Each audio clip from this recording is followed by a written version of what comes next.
Man šodien Sintī un Kārlis, Ilzīte, un mēs forši pastrādājām. Kā jums, kāda iespēja, kaut kādu vienu iespēju Sintī sāc varbūt tu?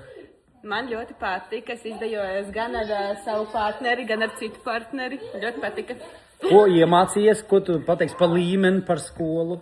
Ļoti patika, ļoti tāda personīga pieeja katram.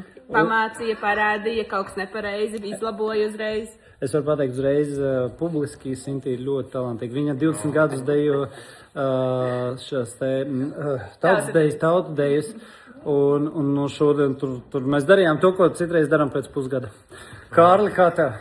Nu, man ļoti labi, es līdz 8 perfekti māku skaitīt. 1, 2, 3, 4. Nē. Ilze var pateikt, kā Kārlim gāja. Kārlim īstenībā ļoti labi. Viņš, man liekas, pats nenojauš, cik īstenībā viņam ir iekšā bačata viņā dzīvo. Viņš ļoti labi izvadīja mani. Man patika. Šoreiz jums bija dāvana karte, vai ne? Jā. Okay. Es, protams, neprasīšu, vai domājat vēl arī paši, bet investēt sevī, bet es redzu visu tās foršās emocijas, un tā arī kā sanāca mums ļoti liels prieks par šo nodarbību. Jā. Tiekas. Paldies! Tiekas.